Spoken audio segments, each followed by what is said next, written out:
All right, that's going, and we will let it do its thing, and we'll see what happens. Okay, so I believe I said the page number 538 exactly. And if you remember our story so far for Parashat Ki Tisa, we have had the incident of Egel HaZahav, the golden calf. Right? Moses goes up, and when he comes back down, 40 days later, the people are worshiping this cow. They do call the cow God. They just think that they should have a cow-shaped statue for God rather than just nothing. And Moses is a little upset. The whole smashing of the tablets take place. He begs forgiveness on behalf of the people for God. God grants that forgiveness. Moses then goes back up to get a second set of tablets. And our story picks up in his conversation as God is telling him, you know what? You got your second set. Off you go. And that's pretty much kind of it. And Moses says, no, we need your presence to be among us as well. And God says, you can't handle my presence because look what happened. You know, this isn't going to work. You know, we can't live together, but we can still be friends. And Moses is saying, no, I need you and I need to know you and I need you to be with us. And so page 538 with verse 12, we're going to pick up with this request between Moses to God. Moses said to the Lord, see, you say to me, lead these people forward, but you have not made known to me whom you will send with me. Further, you have said, I have singled you out by name, and you have indeed gained my favor. Now, if I have truly gained your favor, pray let me know your ways, that I may know you and continue in your favor. Consider, too, that this nation is your people. All right, so pause there for a second. So what's Moses asking for? If I know better who you are, what you are, I will know how to follow you better. I may not know what to do if I don't know what you expect of me. All right, so he's got two requests. The second request is, I need to know you better. Right? I need to know your ways. And by your ways, he's not asking, how do I get to your house? He's not, your pathways. It's how do you function, God? And therefore, I will be better able to lead. And I wouldn't mind a little help, is the other request that is in there. I'd like some assistance with this rather than being a one-man show, because Aaron kind of messed up with the whole golden calf thing. But the big thing here is, show me more of yourself, God. Show me more what you are. I need more to be able to do what I'm doing. I need to understand more, because right now there are things that still confuse me. And God responds. And the Lord said, I will go in the lead, and I will lighten your burden. All right, so God is coming with us. And Moses said to the Lord, unless you go in the lead, do not make us leave this place. For how shall it be known that your people have gained your favor unless you go with us, so that we may be distinguished, your people and I, from every people on the face of the earth? All right, so he's like saying, okay, you'll come, but you have to make it apparent that you are with us, right? So that everyone will know that God is with the children of Israel. And that's part of the deal, God. Otherwise, what's it going to matter? How will people know that what we are doing and how we are living and the Torah that we are following is yours, unless it's clear to everyone that you are with us? And then in those days, if they didn't seem like they had a God with them, other nations would attack them. They're going to attack us anyway, but... Yes, but they might be a little more afraid. Exactly. And the other thing is, when two tribes fought or two nations fought, the one which won, it was assumed that their God was the stronger God, right. So the weaker one would take on the God. So how are we going to stay with you unless you stay with us? Right. So we need your presence, and I kind of need to know your ways. Is this almost a tacked-on request? Right? We need your presence. We need you to distinguish us. We need you to be showing us, and I need to understand you better. Because Moses is facing a moment of confusion here as well. Right? He's going through a moment of crisis because he has just heard from God that God was ready to wipe out the entire children of Israel from the golden calf incident. Is that fair? I mean, he argues against God and says, don't do it, and then God doesn't. So was God going to do it and then changed his mind? Was God not really going to do it? Would it have been fair for God to have really done that? And is God not wiping them out? Is that unfair? I mean, after all, they committed one of the worst sins as an entire group. in the presence of God, so to speak, at the foot of Mount Sinai, shouldn't the justice have been, wipe them all out? Not just the ringleaders, but wipe them all out. So maybe by sparing them, justice has been perverted. And there's a motorcycle outside. And Moses is very confused. Moses doesn't understand how God's justice works. Either the forgiveness or the non-forgiveness, it's so confusing of how this gets implemented. And since he's on a first-name basis with God, as we've talked about before, can you just explain this to me, God, how this all works? And he's sort of slipping this in this other request. And part of that is because if your presence is going to be among us, I need to know where the tripwires are.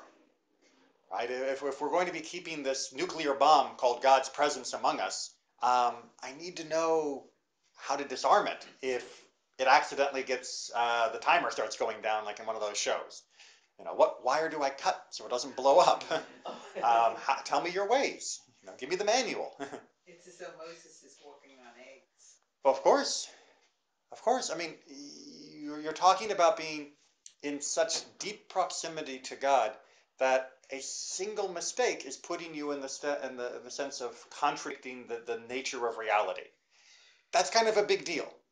And he's asking for a little bit more help to understand all of this, especially if God is coming with them, in the sense that God's presence will be that palpable within the camp that the eggshells for everyone. But there's an underlying fear or an underlying concern here of, and I just don't get it. I don't understand. The Egyptians got punished, but not all of them, and we punish some people for the golden calf, but not everybody, but then we are still with you, and then you are coming. It's not easy to figure out what's right and wrong based upon the actions that we're seeing from your behavior, God. If we only had your model and not the Torah, but just watching what you did, how would we know when to be strict and when to be lenient, and whether leniency is even a good thing or whether strictness is even a good thing? I think it's amazing that Moses had the Chutzpah. to question God. It was chutzpah, but it was also necessary. It's if we are being called to be your people, I mean, that's kind of what he's saying here. Yeah. And we are going to carry your name. Shouldn't we know you? Shouldn't we understand you? And if we're not going to understand you, then what's the point? But knowing God, Moses knowing God's powers, had to be terrified that he would have the chutzpah to question. But there's a certain point where if this is what we are called to do, then we either do it or we don't. And God has called them to carry God's name, to carry God's Torah. And Moses is saying, if we're doing that, we need to know you. And God's going to give him an answer that I imagine is going to make everyone unsatisfied. Okay. Oh, gosh. And the Lord said to Moses, I will also do this thing that you have asked, for you have truly gained my favor, and I have singled you out by name. And Moses said, Oh, let me behold your presence. And the Lord answered, I will make all my goodness pass before you, and I will proclaim before you the name, Lord, and the grace that I grant and the compassion that I show. But, the Lord continued, you cannot see my face, for man may not see me and live. And the Lord said, See, there is a place near me. Station yourself on the rock, and as my presence passes by, I will put you in a cleft of the rock and shield you with my hand until I have passed by. Then I will take my hand away, and you will see my back, but my face must not be seen. So, simple, right? Remember I told you this was going to be a difficult class? Yeah. Well, this is Exhibit A. What is being offered? Not much, and everything. Right? It's not what Moses asked for. Moses wanted to understand it all. And that's what to see the face means. He wanted to understand God straight on, to really understand it. And God said, just wanted to humanize God. Of course. Exactly. I mean, that's the only way we can understand It's But the only way God we is think we can talking understand. about his hand, Hmm. and he's talking about his back. Right? So is he man-like or just bigger? Right. You know, it's all It's all, Yes. that gesture is perfect, right? It's very, very hard to grab a hold of. And what God is trying to tell Moses here is there's only so much you can grasp. But when he says you'll see my back rather than my face, what do you think he's trying to say there? well, I can recognize people from the back. Me too, yes. So I learned to do that's that really a well very before I got accurate- glasses. It's a pretty accurate glimpse. You can certainly understand, but think about it for the motion rather than the direction, Okay. right? You can recognize something before it happens, and you can recognize something after it happens. How many times in your life have you gone through an experience where before it happened, you had one perception of what it was going to be like? You know, you were going to be forced to go to some conference, or you were going to go to some party, or you had to go to some class, and you thought it was going to be the most horrible thing ever, right? That was from the face. You thought it was going to be bad. And then after the fact, it was the most amazing thing ever. Or vice versa. You thought you were going to have the vacation of a lifetime. This is going to be the most amazing event or the most amazing experience where I get to meet my movie star friend or my idol or whatever it might be. And you meet them or you take the vacation, and afterwards it's just you realize after the fact it's totally unfulfilling. Which knowledge is what we're limited to, right? We don't know before something happens. We only can sort of guess. But Moses is asking for us to be able to know God and what God wants perfectly before things happen and before things transpire. And what God is saying is you don't get that. You can't get that. Getting that means you're not human anymore, because that's what he means by humans don't live in that way. To see me from the face would be death, meaning you would no longer be human. And human, you need to be human to keep breathing and moving around. So instead, you will identify the godliness of me as I pass from after the fact, ex post facto. You will understand me from the implications, the ramifications, the reverberations, the wake of my action in the world. That's still not exactly easy, is it? More simply said, from what I've done. From what I've done, right? You will understand me from my deeds. You'll understand me after I act, rather than before. Yeah. Which is a boost, but it's still not exactly easy. I mean, and understand is used loosely because you can't always understand or grasp. Which is a theme we're going to be coming back to, right? Exactly how much of even that can we really understand? But what about this? I will enunciate my name for you. Well, let's see where that goes. So chapter 34 is really the continuation, even though they put a chapter break there. Remember, chapter breaks were added by later non-Jewish scholars. We keep them as a convenience, but they have no theological significance for us. So keep reading.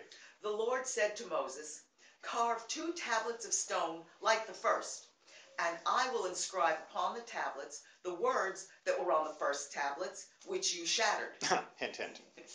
Be ready by morning, and in the morning come up to Mount Sinai and present yourself there to me on the top of the mountain. No one else shall come up with you, and no one else shall be seen anywhere on the mountain. Neither shall the flocks and the herds graze at the foot of this mountain." All right, so he says, carve the tablets, come up to the mountain, and I'm going to do what I just told you I was going to do. So this is the fulfillment of what it is. Notice the inclusion, however. Moses is not going empty-handed into this experience.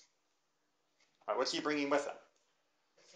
The tablets, the covenant, right? The brit, the connection between us and God, the connection through the commandments. But they're blank slates, right?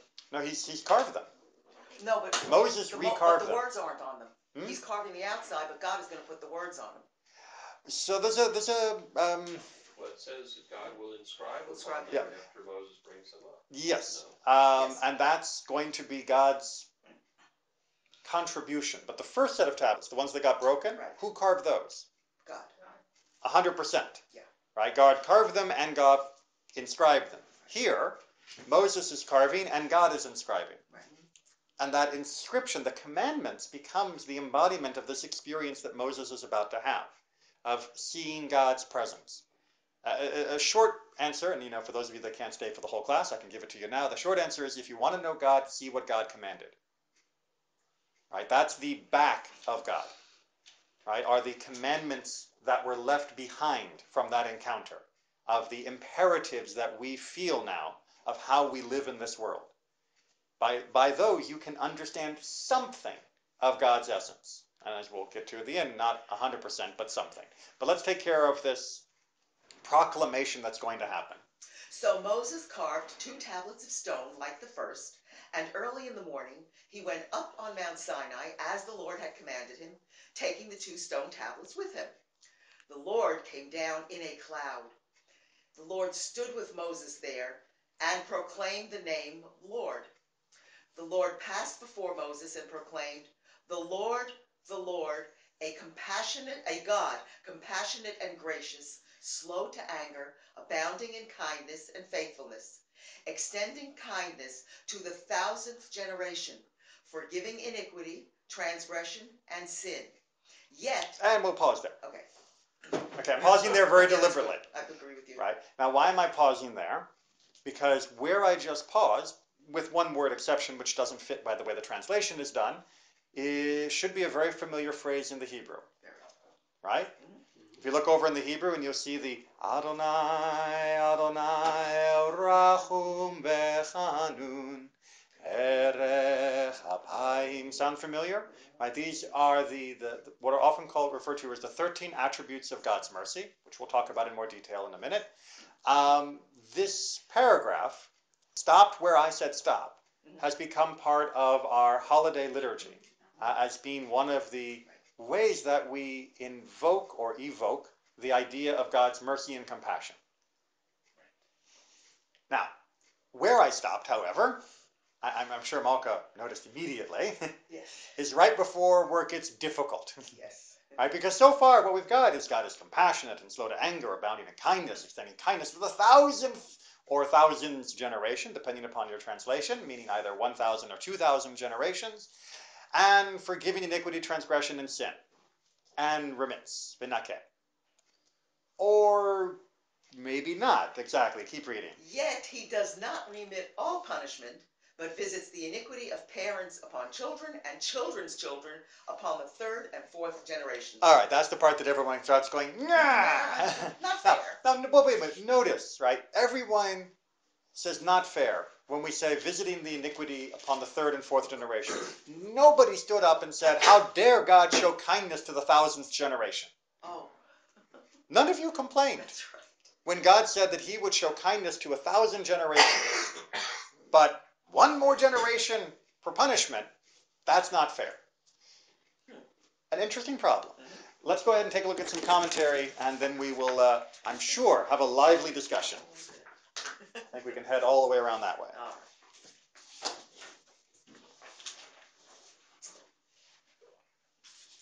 It's like you ever notice that nobody complains when the price of their house goes up. I mean, the house they're living in. They're living in. Yes. Right. The one they want to buy goes up, they complain. But when the recession comes and the value of your house goes down, everybody's up in arms. Right. Even if they're not selling. Right. Thank you. All right. All right. I may be misspelling on the name. That is not data zikenim. It's da'at zikenim. Oh, no. Yeah, the knowledge of the elders, the wisdom or the insights of the elder rather than data. All right. First commentary.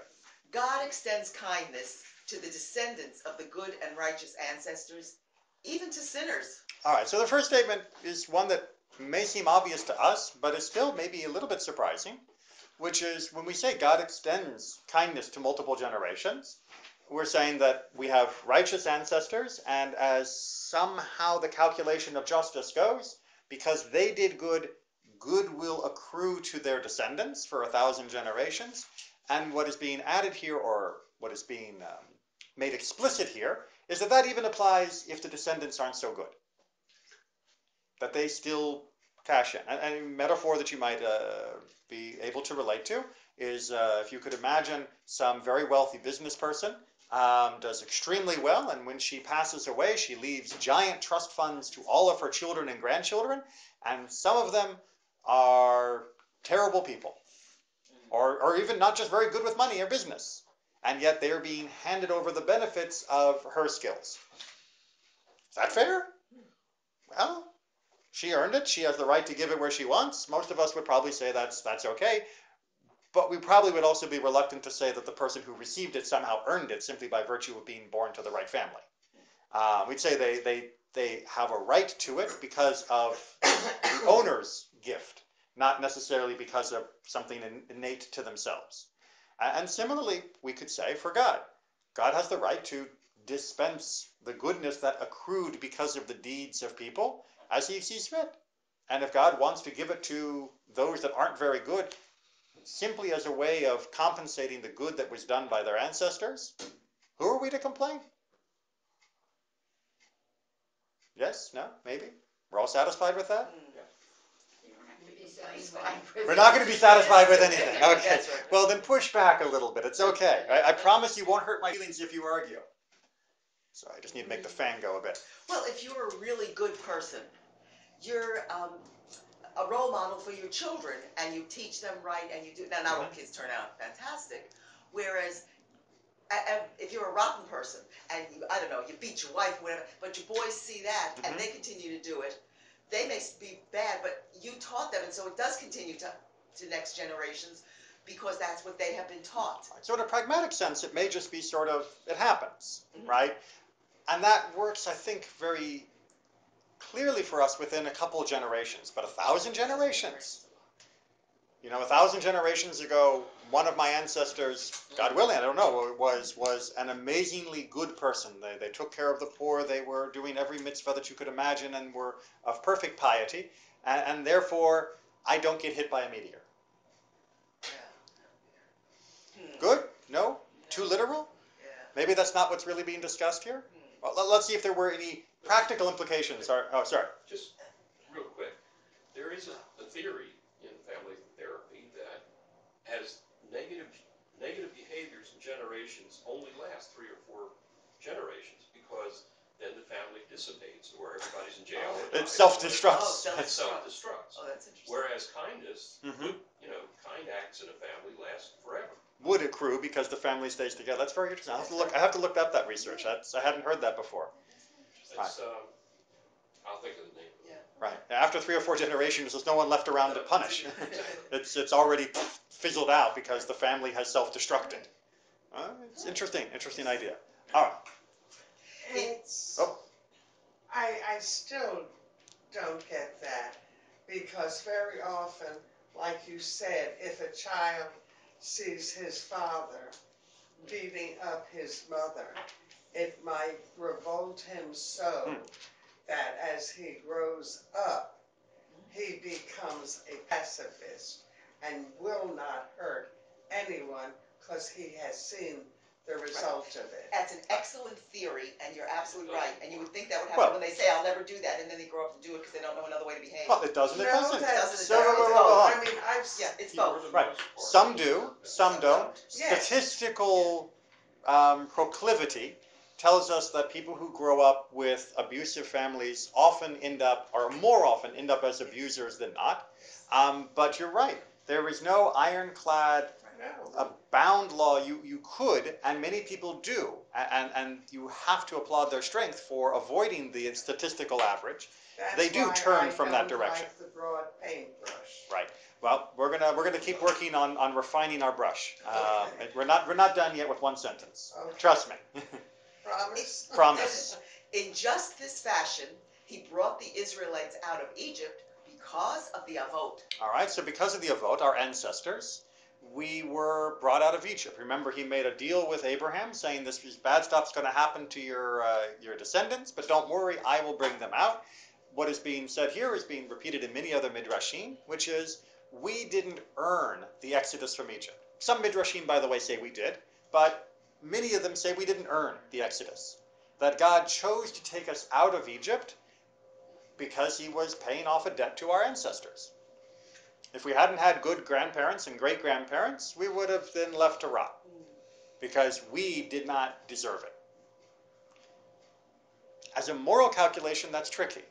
As inspirational material, the idea that the good I do will have benefit to my ancestors is, I think, very, very meaningful. And the self-deprecation of saying, you know what, none of us could have possibly earned enough for God to do the miracles he did that were necessary to take us out of Egypt.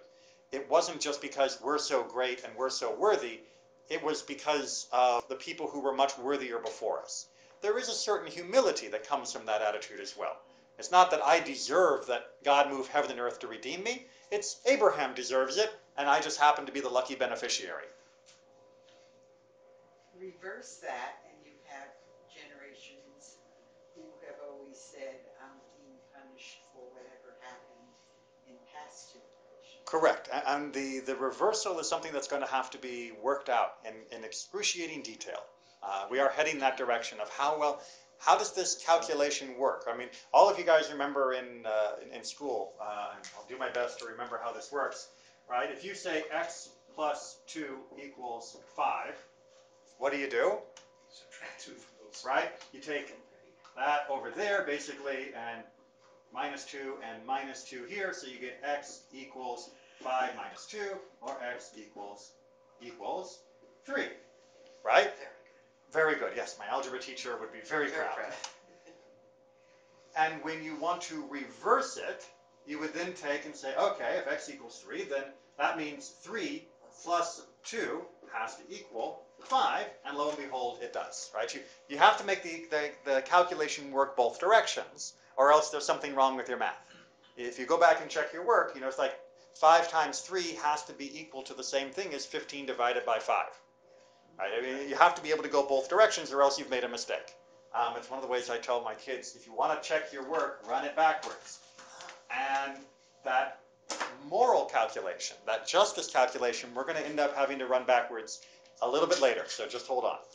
Okay, you're always trying to get to the end. Gotta take the steps in the middle. Okay. Since the goodness extends 2,000 generations and the unfavorable only 4, the good turns out to be 500 times as good as the bad. Feel better? No. No. Okay. Exactly. I mean, it's a great comment by Rashi, and I think it does exemplify the notion that if you were looking at this as a purely objective calculation, 500 times more good than bad, most of us would probably call that a pretty good ratio. Right? If you said there was somebody who lives next door to me, and for every bad thing he does 500 times more good things, we'd probably say that was a good person. Yeah. Wouldn't we? Depending on the bad thing that he does. I'm talking qualitative and quantitative. He does 3 units of bad, objective units of bad, and he does the 3 units of 1,500 units of good. So it's literally comparable that he is doing, all right, did I get that right? Yeah. He's doing literally, absolutely 500 times, not just good events, but quantity of good compared to the quantity of bad. So, he stole $5 and he donates $1,500 to charity. To atone. Right. Well, not to atone, but just in terms of the good that he does. And for most of us, we'd probably say That's who we are. that's not a bad thing, No. right? That's not a bad ratio. I mean, we shouldn't be stealing the money in the first place, but on the balance, this is a pretty good person. So why didn't you all say, woo, God's okay with his moral calculation because that's fine? Because we're uncomfortable with any bad. Right. And the idea that bad would be spread to any degree to people who didn't deserve it makes us feel uncomfortable. Right? But what about good that goes to people that don't deserve it? Yeah. Why is that? You've asked the question. Yes. Right. I don't understand why people can't make that. Well, and like I said, people do. And in the ancient world, it was a more common question. But as time has gone on, the value that we have ended up with as being one of our primary values is that of suffering. That is to say that suffering should be diminished. And, Buddha says life is suffering. well, yeah, but we're not Buddhists. I know. Just raising. And even Buddha wants suffering to go down. He just has a different scheme for getting rid of suffering, mostly by denying it or not worrying about it. So in Judaism in general, we want suffering to go down. So we're much more bothered by another person's suffering, in quote, unnecessarily, right? That because the dad did something, we're putting the son in jail. Most of us would feel the son is now suffering unnecessarily for what the father did. Whereas the father wins $5,000, the son wins $1,000. It may not be fair, but it's not suffering. And so it doesn't tickle our moral sensibilities in the same way. It doesn't make us itch the same way that suffering does. So you're right. We do have a sense of maybe it's not 100% fair that good happens to people who didn't, in quote, deserve it. And those in quotes are going to keep coming back. But it doesn't bother us the same way that suffering happens to people who don't deserve it, which is a testament to the values and how we have preached them and lived them. But it also leaves us with this very uncomfortable conversation. All right, so let's see if we can put a little more meat on the bone as usual. Okay, would these be the 13? Oh, yes. So Rabbeinu Nissim, along with many others, have attempted to put together the 13 attributes of God's justice. That is to say, that if you look, or mercy, if you look through that paragraph that we read, it doesn't exactly break down into 13 pieces. We have this idea that there are these 13 midot, these 13 traits, attributes of mercy, but we don't have an officially approved Torah-stamped list that says these are the 13. And so there are actually many more lists than this, and we're going to get to another list in just a second. But this is one that is quite widely used, and so we're going to use the standard list first. Which is 1, the Lord, 2, God, 3, merciful, 4, gracious, 5, forbearing. That means slow to anger. 6, greatly benevolent. 7, truthful.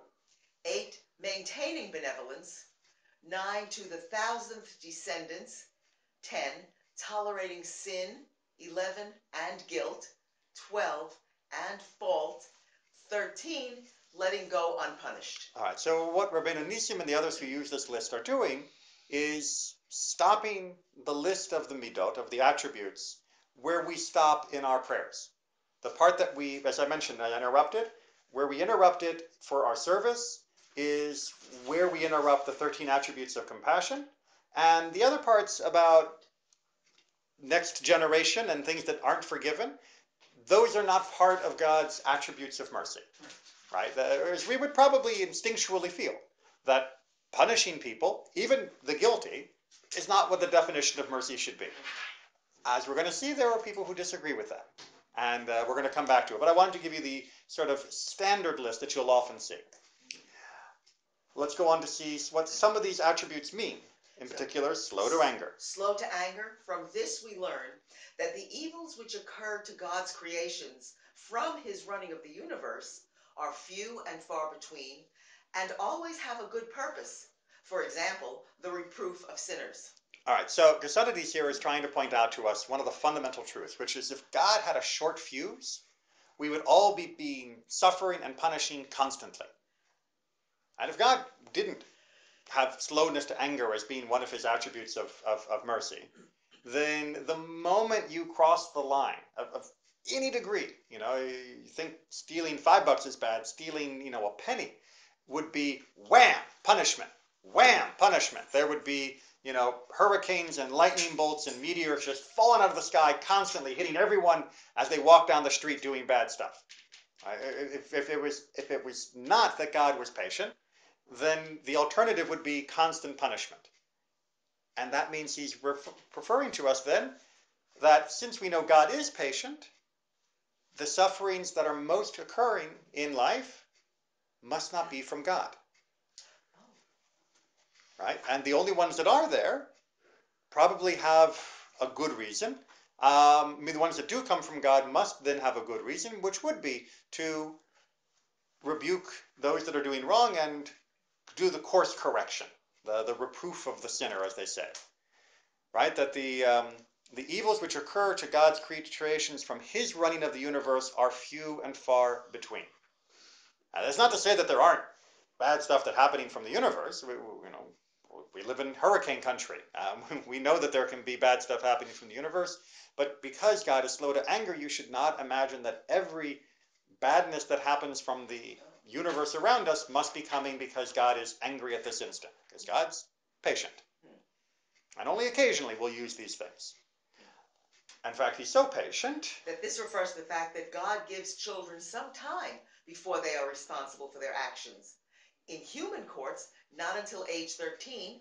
In the court on high, not until 20. All right, so how many of you knew that you weren't actually being held accountable before the throne of justice until you were 20? We all know the 13, right? Yeah, 13.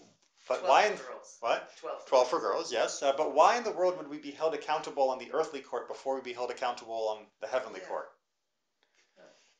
Because we have to live with teenagers. I mean, it's a bit of a joke line, but it's true, right?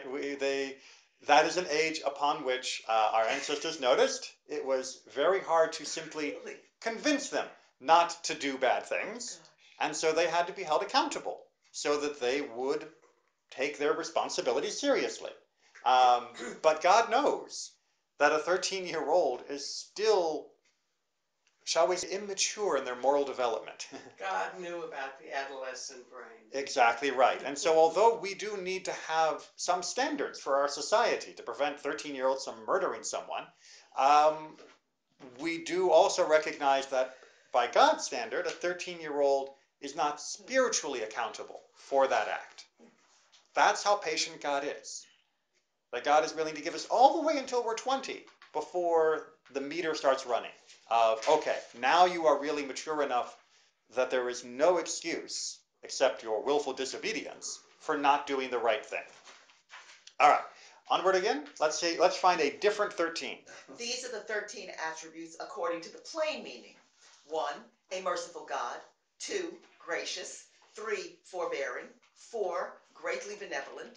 5, greatly truthful. 6, maintaining benevolence to the 1,000th descendants.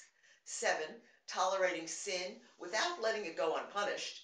8, tolerating guilt without letting it go unpunished. 9, tolerating fault without letting it go unpunished. 10, demanding account of the sins of the fathers from the children. 11, demanding account of the sins of the fathers from the grandchildren. 12,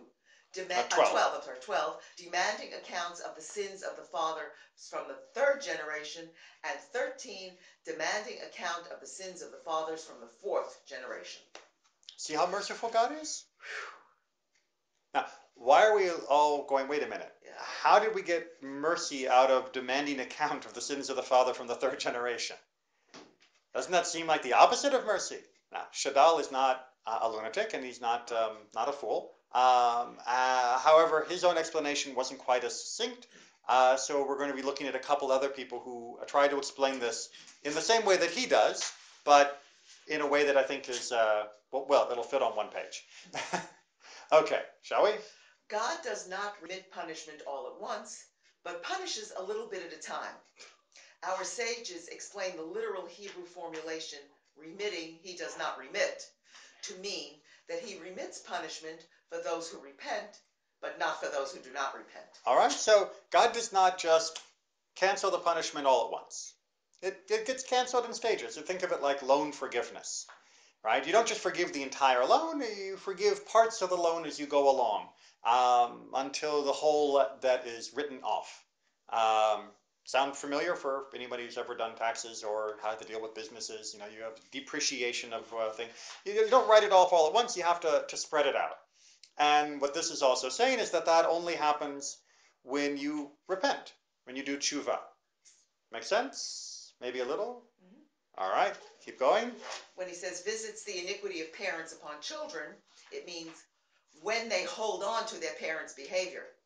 For verse 20 makes it clear that God visits the guilt of the parents upon the children, upon the 3rd, and upon the 4th generation of those who reject me. All right, so that was way back in chapter 20, which is from Yitro, the Parashat Yitro. And you'll notice the last 4 words there are the important thing. Of those who reject me. That's 5 words. Those who reject me. So what Rashi is trying to do is say that it is, in fact, an act of compassion, because God is limiting the punishment only to a subset of the children of those successive generations. Does that make sense? Right? Rashi is basically trying to say that, you may have, Mr. S, we'll call him because he's the sinner, and he could have a whole bunch of kids, and they can have kids, and they can have kids, and there is this great pool of sin around Mr. S because he's a really rotten guy, but these guys and those guys break with the way he does it. And so it only comes down to this generation. It doesn't go to these guys because they rejected the ways of their grandfather, who was the jerk that started the whole problem. What Malka was saying is that there are some individuals who don't, the apple does fall apart from the tree. Exactly. They moved away from the apple tree, and now they're peachy. Sorry. But those who stay under the tree are going to be hit by the same apples, and they are going to have it. So what Rashi is trying to say is that this multi-generational thing is merciful in the underlying math by saying it only happens if you stick with that plan of action. If you do the same types of things as your ancestor, then yes, you are going to reap those accrued consequences. But if you are an evil person, you should be, it doesn't mean you would be punished anyhow, whether or not your grandfather was. Right. So, it's... So if you've earned your own punishment, Exactly. why do I also need my grandfather's punishment? Right. Exactly right, which is why we're not done. Okay. Okay. You're exactly right, because if I am just as much of a jerk, or my own distinct level of jerk compared to my grandfather, then I've got my own punishment to deal with for what I've done. Why the chain? Why the chain? All right, so we're going to get an explanation by Chizkuni, and we'll see what you like about that or what you don't. Okay, so visiting the iniquity of parents upon children. Okay, for a burden of punishment too heavy to be borne by one is easily borne by two, and a burden too heavy for two is easily borne by three. If everyone were fully punished for each and every sin he committed, the world could not continue to exist. So this 13th divine attribute, like the others, is a positive one. All right, so what's he arguing? Spread it out, it doesn't make sense. It doesn't make sense. Okay, so the idea that Chizkuni is offering here of why the 13th attribute is in fact just and kind and merciful is if I were God, and I held every single person accountable absolutely by the rule book to everything they deserved, most people would not be able to carry the burden of their punishment. But if I say, look, I'm going to give a little bit to you, and a little bit to the next generation, and a little bit to the next, and a little bit to the next, and at any point down the road, if they cancel this behavior, I will nullify the punishment. I will write it off the books. But the punishment is coming because it has been earned and it has not been repented for, and you haven't done tshuva. Remember, there's always the means of wiping everything off the books just by repenting and actually changing your life. This is only talking about carrying it forward because you refused to do that. If I punish you completely, you're going to be obliterated. And so most of us, if we were punished completely and immediately for what we did. So instead, God says, look, you're going to get 10% of what is coming to you. And your grandkids are going to carry that on your behalf, because otherwise you would suffer. None of us here wouldn't help our grandparents? Actually, that's actually a very good deterrent also. I mean, I may commit sins and I don't get punished. But if I know God's going to punish my children and my grandchildren, it may actually make me think a moment before I do something bad, lest it be visited on the people I love. I can take it, but not them. So, if you ever co-sign a loan, Yeah. I mean, that's essentially what's happening here. But again, it's only staying on the books if the other generations continue to keep earning it on their own books.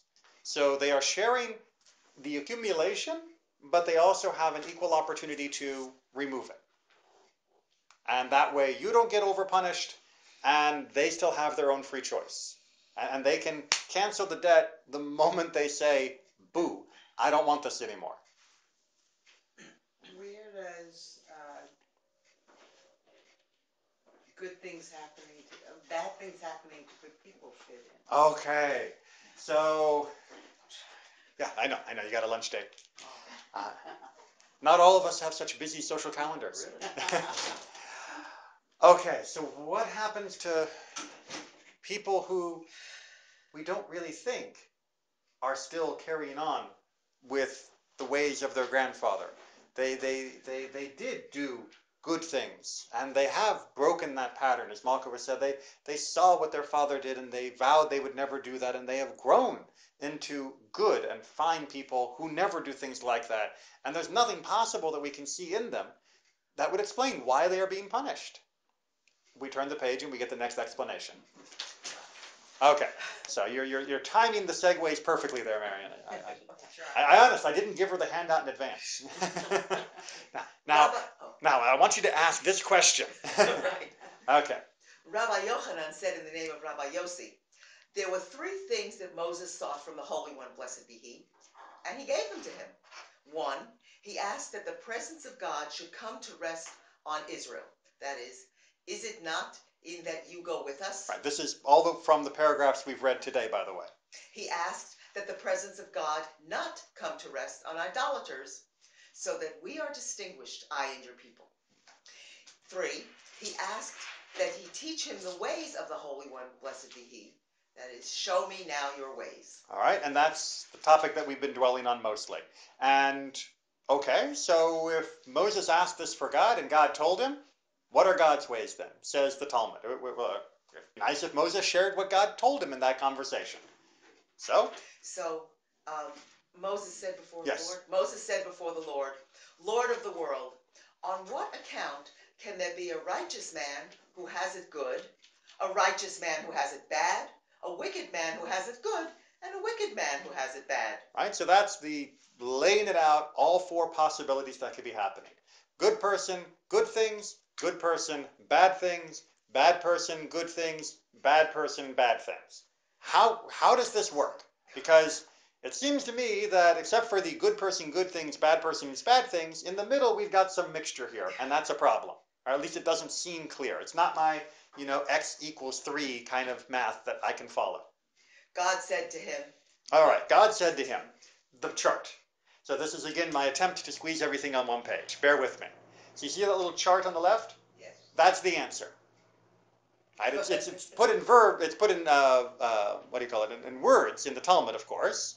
But this is what it says. It's a matrix between the combination of the son and the father, or meaning the child and the parent. If you have a son whose father, who is a tzaddik and who righteous, and whose father is also a tzaddik who is also righteous, then he will have good. If you have a son that is a tzaddik and a father who's a rasha, that's a bad person, then the son will also have some bad. If you have a son that's a rasha, but a father who's a tzaddik, that's our first column, bottom square, then you will have good for him, even though he himself doesn't deserve it. But if you have a bad person, a rasha, whose father was a rasha, then he'll only get bad. Isn't that simple? It fits in a chart. Isn't that nice and neat? But God said to him, but it is written, visiting the sin of the fathers upon the children, and neither shall the children be put to death for the fathers. It is not a contradiction. Right, those two sentences sound like a contradiction, don't they? Yes, Right? It's not a contradiction. Don't worry. The one verse speaks of when the sons do as the fathers and do them, and the other speaks of when the sons do not. Right. So when the sons do as the father and do those things, right? The sons carry on, and the other speaks of when the sons do not do as the father did. Or meaning that answer was a bit unsatisfactory in the Talmud, and so an alternative explanation was brought up, which is the second chart. and say, okay, remember that first chart, scratch it. Yeah, we scratch that chart, because that chart, you're right, that doesn't seem to work. So here's my second chart, my second solution. If you are 100% tzaddik, if you are 100% righteous person, then only good stuff will happen to you. If you are less than 100% tzaddik, then you'll get a mixture of good and some bad. And if you are less than 100% rasha, you're not 100% evil, then you'll get bad with some good. And if you are 100% rasha, then only bad stuff's going to happen. Everyone's happy with that? The Talmud wasn't happy either. Okay? Both of these charts are rejected by the Talmud. And Rabbi Meir steps in and says... Rabbi Meir said 2 requests were granted to him, and 1 was not. Basically meaning, remember we began by saying Moses asked for 3 things, and he got all 3? He only got 2. Oh. That third one, show me your ways, Moses didn't get. There was no full explanation that Moses got. So you're upset that you don't understand. Moses didn't understand. Despite what Moses asked, Moses didn't get to know God's ways in this way. As it says, It is said, for I shall be gracious to whom I shall be gracious, even though he may not be worthy of it. And I will show mercy on whom I will show mercy, even though he may not be worthy of it. meaning from our perspective, meaning from our understanding, things are going to happen that don't make sense. And that was the answer that Moses got. I don't see a lot of satisfaction looking around the table, but there's a reason why that's all he got. And Rambam in Guide for the Perplexed tries to explain it. In asserting that God withheld from Moses the higher knowledge, I mean to say that this knowledge was unattainable, that by its nature it was inaccessible to Moses.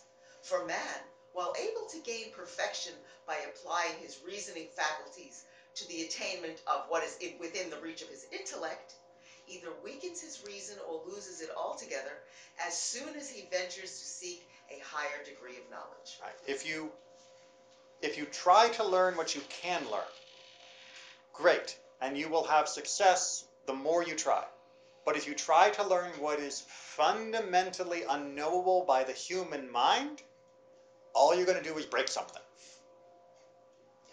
And that's what Rambam is trying to say, that there are certain ways of the universe, certain things to understand about God that simply will not fit in a human brain. And you can try to come up with some explanation. Babies are blind because they saw pornography in a previous life. The Challenger exploded because we were reaching too high. You can try to come up with some nonsense, but you're just breaking something.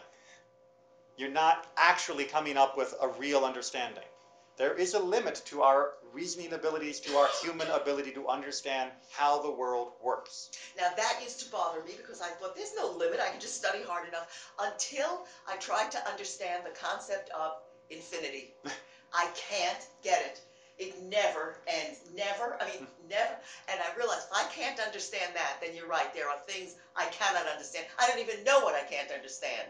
They're beyond. They're beyond even beyond infinity, exactly. Right. All right, so Akedat Yitzchak brings this together, I think, in a nice way. If the unreliability of our mind is a fact concerning matters that the mind has been specifically equipped to deal with, Meaning, if we're not always a good judge of even knowing how fast is that car coming down the road and do I have time to pull out in front of him, and our brains have been good at designed for estimating speed and motion of objects because that's how we hunt and live in the world, if we're not good at that stuff all the time, then... how much more is this true when the mind is confronted by heavenly visions to understand which it even lacks basic yardsticks?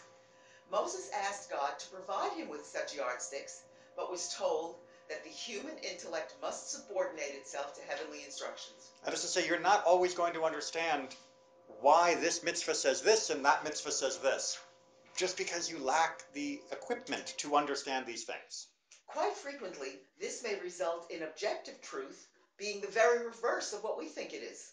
Sometimes the very willingness to subordinate one's mind makes that mind receptive to matters undreamed of. All right, but he tries to remind us at the very end, though, but when you do it, when you think, how is helping somebody who is sick, how is visiting the sick going to help them be better, right? which on the surface of it is objectively ridiculous, right? What? My presence in the room is medicine? What am I going to do? Spot something the doctors missed? I mean, I've got no training. And yet, we are commanded to visit the sick. And when we do, there is benefit to them. We can't always measure it, we can't always see it, but when we do it, we can sometimes be opened up to an understanding that exceeds where we were when we were grumbling about doing something we didn't understand. Does that make sense? All right, sometimes you just have to go along with it and know that it will work better. I remember a very great scene in a novel I read once where this young man is working with these men out in the cold in the woods, and he's taken from home. He didn't know, he wasn't supposed to be there in the first place. He got caught up in the adventure kind of thing. And they come into the hut and they light a fire, and all the old guys who are, old timers of being out in the cold, they take off their coats. And the young guy goes, "What are you doing? It's freezing. I'm not going to take my coat off." And they're sitting there warming themselves by the fire, and he's huddling under his thick coat until he finally feels stupid that they've all taken it off and look fine, and he takes it off and he gets hit by the warmth because his coat had trapped the cold air underneath just as much as it was normally trapping warm air. But he'd been out so long the air was cold. He had to take the coat off to let the new warm air hit him. But objectively, that sounded stupid, right? Coats make me warm. Taking my coat off when I'm cold sounds like a really bad idea. But if there's a fire, the coat is blocking the fire from reaching you. Yeah, sometimes you just have to go ahead and do it, even if it doesn't sound like it makes a lot of sense. And sometimes you will make sense afterwards, and sometimes it won't even still. Sometimes you'll get to the end and still not understand. And then we're just supposed to, we accept it. And do the best we can. Yeah. Right? Plow forward. Exactly. And with the idea that the giver of these laws was compassionate and wanted good for us and wanted good for our world. And therefore, even if I can't understand how this works, my part, the way I act, should still be informed by these rules. But I don't get to act with arrogance or presumptiveness that I understand the whole pattern, that I understand how it all works. Acting with this willingness to follow the commandments, to go with them, even if we can't see the benefit always or exactly how this ties together or why this is merciful, doesn't mean I get to then say, I now know everything. Because I know I do the commandments and the commandments are always true. And therefore, let me pass judgment on you. You don't get to do that. And just to make sure we know not, we're going to do a quick shotgun of sources.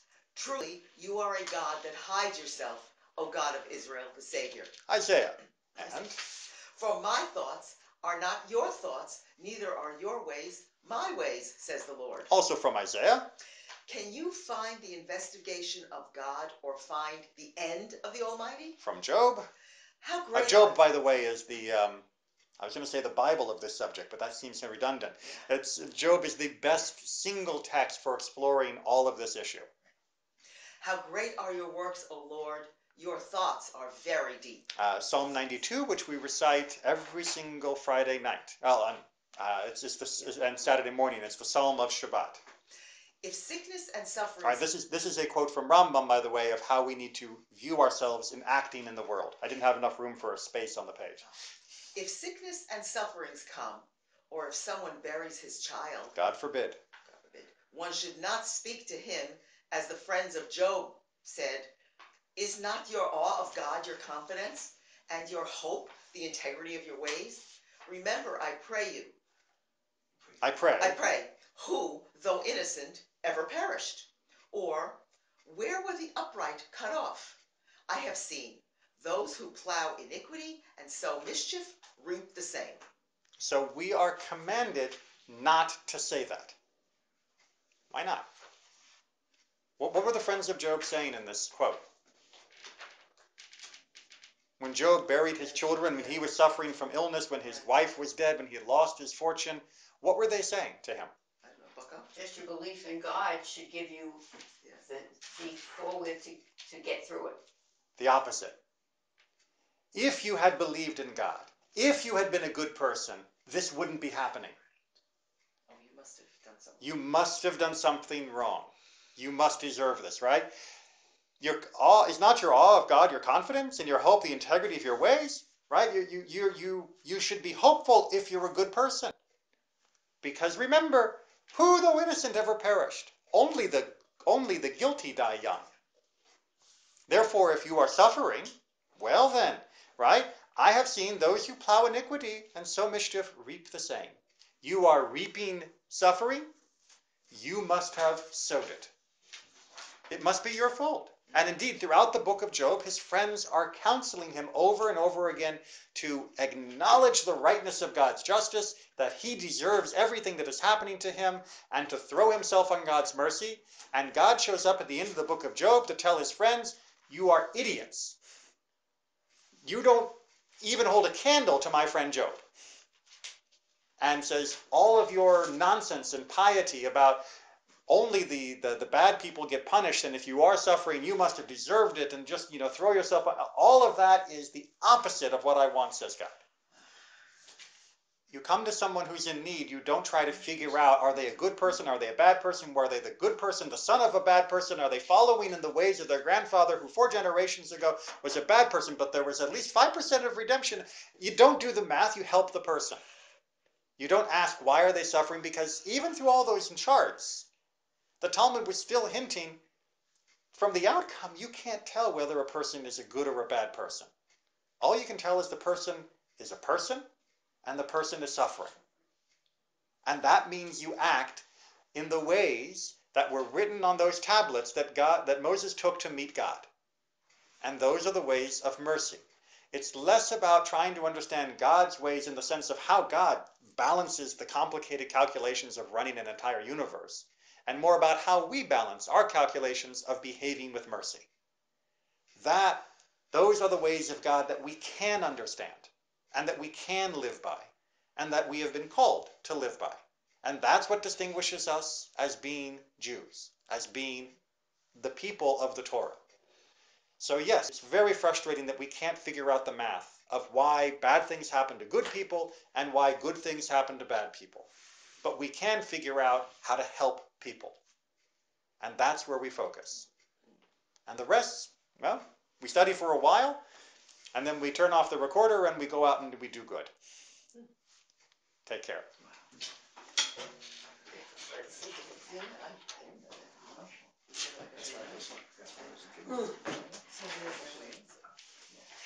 No, there's no perfect answer. And God forbid there be a perfect answer. Yeah. Because if there was a perfect